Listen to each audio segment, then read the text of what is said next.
ഇന്ന് മഞ്ചേരിവാസമൊക്കെ കഴിഞ്ഞ് തിരിച്ച് വീട്ടിലോട്ടേക്ക് തന്നെ പോകുന്ന ദിവസമാണ്. ഇങ്ങോട്ട് വരുമ്പോൾ കാണിച്ച തിടുക്കൊന്നുമില്ല. അപ്പം അതൊക്കെ എല്ലാവരും റെഡി ആയിക്കൊണ്ടിരിക്കുന്നു. ഇമ്മ അവിടെ ഉള്ളതൊക്കെ ഞങ്ങൾക്ക് ഓരോ ബൗളിലാക്കി എടുത്ത് തരുന്നുണ്ട് കേട്ടോ. ഇതെൻ്റെ പുതിയ ഡ്രസ്സാണ്.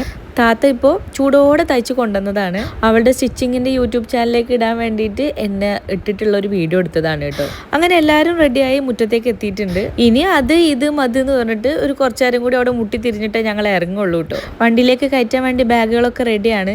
ഈ അളവെടുക്കുന്നത് താത്താൻ്റെ നെക്സ്റ്റ് പ്രോഡക്റ്റിലേക്കാണ്. ഇമ്മാക്കൊരു മാക്സി വേണം, പെരുന്നാളൊക്കെ അല്ലേ വരുന്നത്.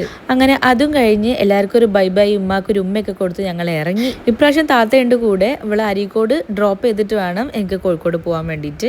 ആ ഡ്രൈവ് ചെയ്യണ കണ്ടാൽ അറിയാം എന്തൊക്കെയോ ആലോചിച്ച് കൂട്ടിയിട്ടുള്ള പോക്കാണ് കേട്ടോ. റോഡിലേക്കൊന്നും നല്ല ശ്രദ്ധ ഉള്ളത്. അങ്ങനെ അരീക്കോട് എത്തി. അവിടെ എത്തിയ പാടെ മക്കള് ഒരു സാധനം വാങ്ങാനുണ്ടെന്ന് പറഞ്ഞിട്ട് പോയതാണ്. ആ ഗ്യാപ്പിൽ താത്ത എനിക്ക് വേറൊരു ചുരിദാർ തയ്ച്ചത് തന്നിട്ടുണ്ട്. അങ്ങനെ അതൊക്കെ കഴിഞ്ഞ് ഞങ്ങൾ കോഴിക്കോട് എത്തി. മക്കൾ കുറേ ദിവസമായല്ലോ PS5 ഒക്കെ കളിച്ചിട്ട് ആ ഒരു വിഷമം തീർക്കാണ് കേട്ടോ അവര്. ഇമ്മ അവിടുന്ന് കൊടുത്തു വിട്ട നെയ്ച്ചോറും ചിക്കൻ കറിയും ഇതൊക്കെ ഉള്ളതുകൊണ്ട് എനിക്ക് വേറെ ഒന്നും ഉണ്ടാക്കേണ്ട ആവശ്യമില്ല, ഒന്നും വാങ്ങേണ്ട ആവശ്യമില്ല. ഞാൻ എത്തി കുറച്ച് കഴിഞ്ഞപ്പോൾ സുജിയും വന്നു. സുജിയും 2-3 ദിവസമായിട്ട് കൊച്ചിയിൽ പോയതായിരുന്നു. ഞങ്ങൾ ആരും ഇവിടെ ഇല്ലാത്തതുകൊണ്ട് തന്നെ ഞങ്ങൾ ടോട്ടോനും ലിയാനും ഒക്കെ ബോർഡിങ്ങിലാക്കിയിട്ടുണ്ടായിരുന്നു. ബോർഡിംഗ് അല്ല, ഞങ്ങൾക്ക് പരിചയമുള്ള ഇവരൊക്കെ പരിചയമുള്ള ഒരാൾ കൊണ്ടുപോയതായിരുന്നു കേട്ടോ. അപ്പൊ അതൊക്കെ കഴിഞ്ഞ് ലിയോ വന്നിട്ടുണ്ട്. ടോട്ടോ വന്നിട്ടില്ല. അവൻ 1-2 ദിവസം കൂടി അവിടെ നിന്നിട്ടേ വരുള്ളൂ എന്നുള്ളതാണ്.